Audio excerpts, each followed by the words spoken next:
بسم اللہ الرحمن الرحیم۔ السلام علیکم ورحمۃ اللہ وبرکاتہ۔ عزیز طلباء کرام، اردو کی 7ویں کتاب آپ کے سامنے ہے اس وقت۔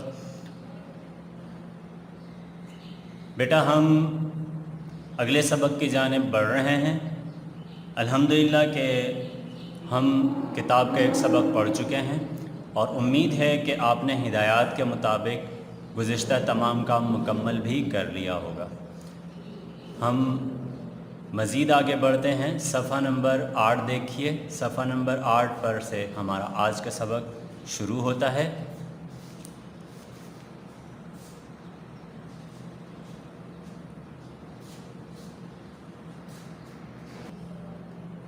جی بیٹا، صفحہ نمبر 8 اس وقت آپ کے سامنے ہے، ملاحظہ فرما لیجئے۔ امید ہے کہ اب تک آپ کے پاس سندھ ٹیکسٹ بک بورڈ کی یہ کتاب بھی آ چکی ہوگی۔ اگر آپ کے پاس نہیں ہے تو آپ بالفور اس کتاب کا انتظام فرما لیجئے تاکہ آپ کی پڑھائی کا تسلسل جاری رہ سکے۔ صفحہ نمبر 8 پر جس سبق کا آغاز ہو رہا ہے اس کا عنوان ہے ایثار۔ آپ کے سامنے واضح ہے یہ لفظ ایثار، ٹھیک ہے بیٹا؟ میں کچھ دیر میں اس کا مطلب آپ کو بتاؤں گا۔ سب سے پہلے سبق کے حاصلات تعلم دیکھیے بیٹا۔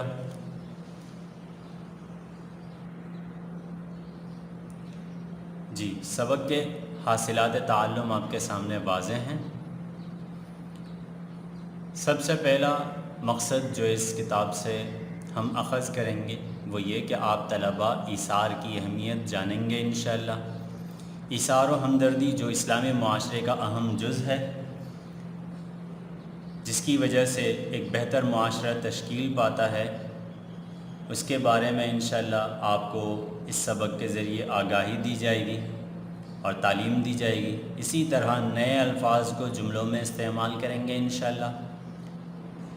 ساتھ ساتھ فعل معروف و مجہول کو الگ کریں گے، فعل معروف و مجہول کو الگ کریں گے۔ مشق میں انشاءاللہ اس کے حوالے سے بھی وضاحت دی گئی ہے۔ جب ہم مشق انشاءاللہ مکمل کریں گے تو پھر اس پر توجہ دی جائے گی۔ اسی طرح ایثار سے متعلق کوئی واقعہ بیان کریں گے انشاءاللہ، ٹھیک ہے بیٹا؟ ہم سبق کی جانب بڑھتے ہیں۔ سب سے پہلے لفظ ایثار پہ توجہ دیجیے۔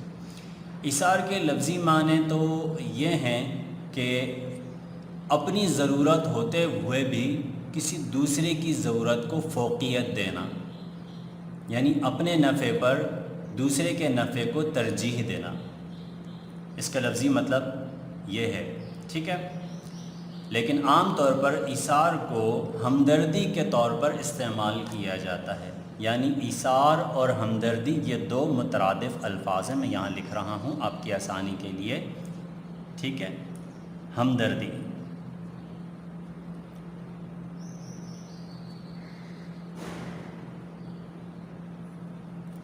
دیکھ رہے ہیں بیٹا؟ ہمدردی، ہمدردی کو اس طرح ملا کر بھی لکھا جا سکتا ہے اور الگ الگ کر کے بھی لکھا جا سکتا ہے، ٹھیک ہے بیٹا؟ اب ذرا پہلے پیراگراف پر توجہ دیجیے۔ میں سبق کا پہلا پیراگراف آپ کے سامنے پیش کر رہا ہوں۔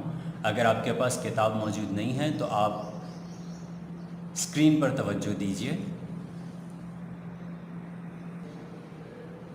جی بیٹا، سبق کا پہلا پیراگراف آپ کے سامنے ہے۔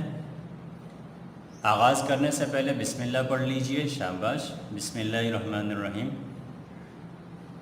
بیٹا سبق سے پہلے میں تھوڑی سی وضاحت کر دوں کہ یہ دراصل ایک مشہور اسلامی واقعہ ہے جو خلیفہ ثانی حضرت عمر فاروق رضی اللہ عنہ کے دور میں پیش آیا تھا۔ اس واقعے کو یہاں آپ کے لیے پیش کیا گیا ہے۔ مشہور و معروف واقعہ ہے، آپ اس سے پہلے بھی شاید اسے سن چکے ہوں گے۔ آج انشاءاللہ آپ اسے پڑھنے جا رہے ہیں۔ میں آغاز کر رہا ہوں، دیکھیے گا ذرا، میرے ساتھ ساتھ پڑھنے کی کوشش کیجیے گا۔ دوپہر کے وقت عرب کے تپتے ہوئے ریگستان پر ایک عرب نوجوان اونٹ پر سوار تیزی سے ایک طرف جا رہا تھا۔ وہ اس کوشش میں تھا کہ کوئی نخلستان مل جائے تو وہ گرمی کی اس سخت دوپہر میں آرام کر سکے۔ کہیں دور اسے کھجور کے درختوں کا ایک جھنڈ نظر آیا۔ اس نے اونٹ کو اور تیز کر دیا۔ کچھ دیر بعد وہ ایک خوبصورت نخلستان میں پہنچ گیا، درختوں کے سائے میں آیا اور اونٹ کو بٹھا کر اس پر سے اترا اور اس کا گھٹنا باندھ دیا۔ چشمے سے ہاتھ منہ دھویا اور پانی پی کر درختوں کے سائے میں لیٹ گیا۔ ٹھیک ہے بیٹا، اب میں تھوڑی سی وضاحت کر رہا ہوں اس پیراگراف کی، غور سے سنیے گا۔ سب سے پہلے جملے پہ توجہ دیجیے، میں ایک دفعہ پھر پڑھ رہا ہوں۔ دوپہر کے وقت عرب کے تپتے ہوئے ریگستان پر ایک نوجوان اونٹ پر سوار تیزی سے ایک طرف جا رہا تھا۔ اس جملے پر اگر آپ توجہ دیں گے تو دو تین باتیں آپ پر واضح ہوں گی۔ سب سے پہلی بات یہ ہے کہ یہ واقعہ گرمی کے موسم کا ہے، کیونکہ یہاں تپتے ہوئے ریگستان کا ذکر ہے۔ اسی طرح یہ دوپہر کے وقت کا واقعہ ہے۔ یہ نوجوان جب سفر کر رہا تھا تو اس وقت دوپہر کا وقت تھا، اور ساتھ ساتھ ایک بات یہ بھی کہ یہ عرب کی سرزمین پر یہ واقعہ پیش آیا ہے، کیونکہ نوجوان عرب ہے اور ریگستان عرب میں ہی ہوتا ہے۔ ٹھیک ہے، ہماری سرزمین پر بھی ہے لیکن عرب کے ریگستان مشہور ہیں۔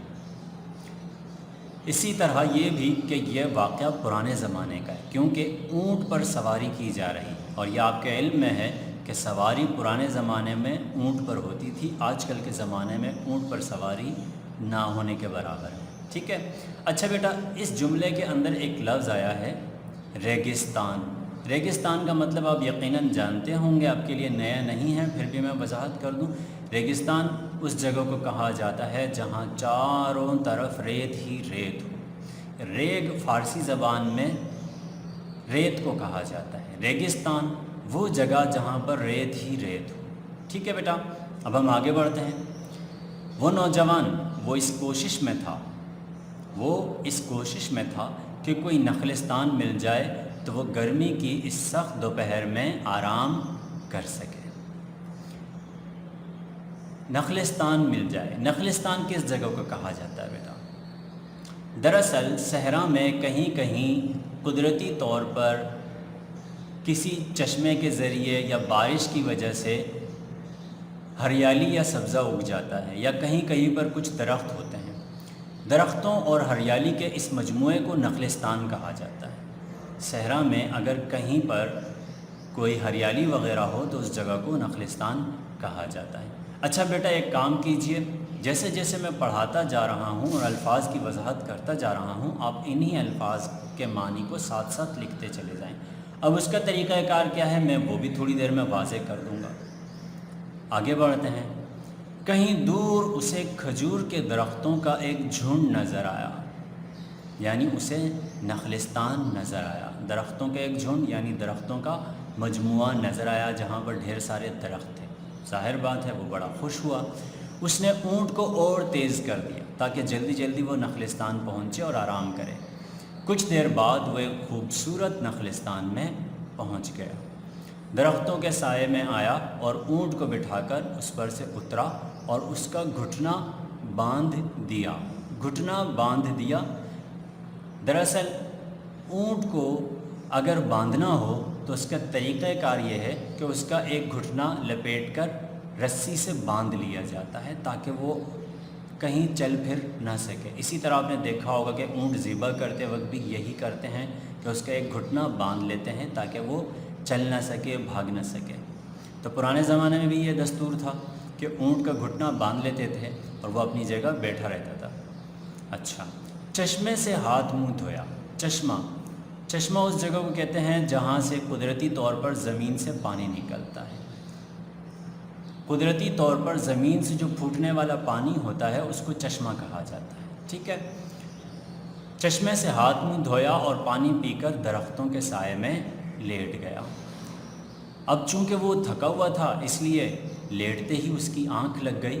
آنکھ لگ گئی سے کا مطلب ہے یعنی کہ وہ سو گیا فوراً، چونکہ تھکا ہوا تھا اور گرمی کا مارا تھا تو فوراً وہ سو گیا۔ اچھا بیٹا، اب اس پیراگراف کے اندر جو دو تین الفاظ کی میں نے وضاحت کی ہے ان کے لکھنے کا طریقہ میں آپ کو بتا دوں، شاید اس سے پہلے آپ نے وہ طرز اختیار نہ کیا ہو۔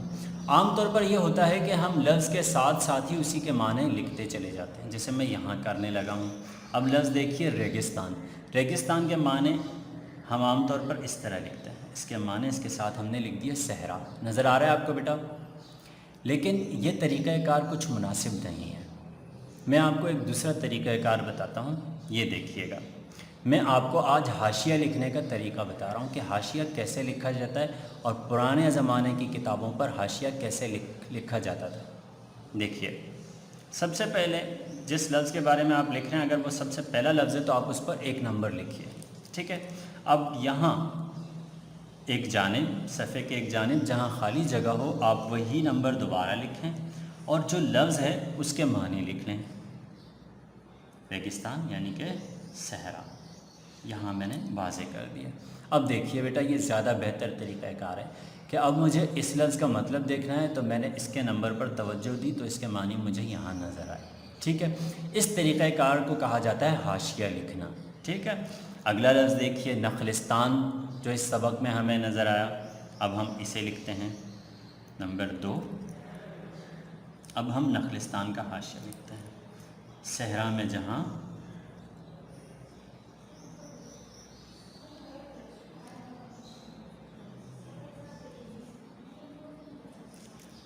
جہاں سبزہ ہو،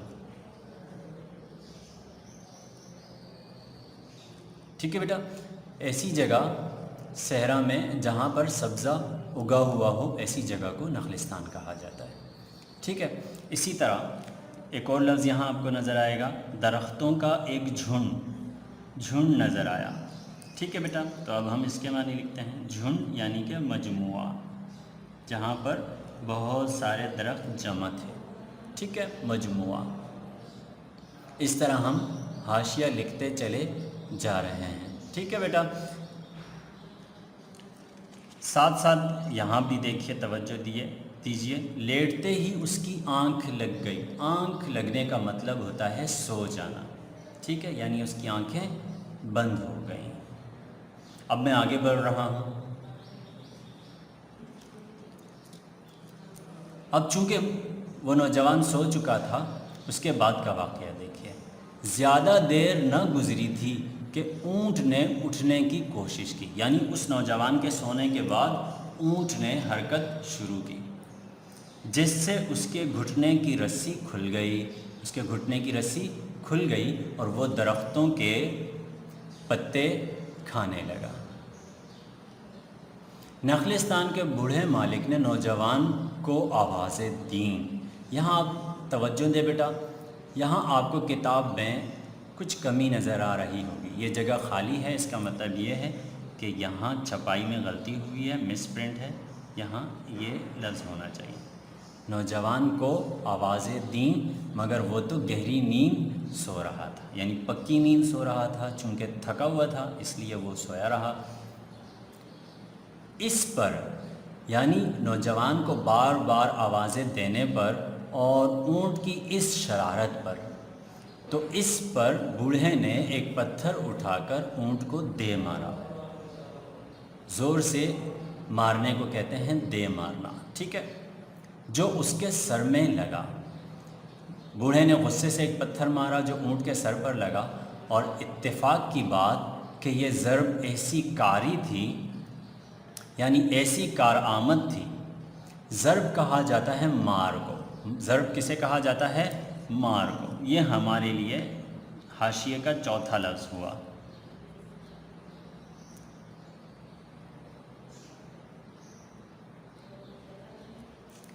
مار، ٹھیک ہے؟ یا حملہ، ٹھیک ہے؟ حملے کو بھی کہا جاتا ہے۔ یہ ضرب ایسی کاری ثابت ہوئی یعنی کارگر ثابت ہوئی کہ اونٹ وہیں ڈھیر ہو گیا یعنی وہیں پر گر گیا۔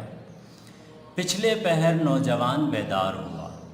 پچھلے پہر یعنی دن کے آخری حصے میں، یوں سمجھ لیں جیسے شام کے وقت، چونکہ دوپہر کی سخت گرمی میں وہ سویا تھا تو دن کا پچھلا پہر شام کا وقت ہوگا، تو شام کے وقت نوجوان بیدار ہوا یعنی جاگ گیا، ٹھیک ہے؟ اور ادھر ادھر اونٹ تلاش کرنے لگا۔ اب بیدار ہونا کا مطلب کیا ہے؟ نیند سے جاگنا،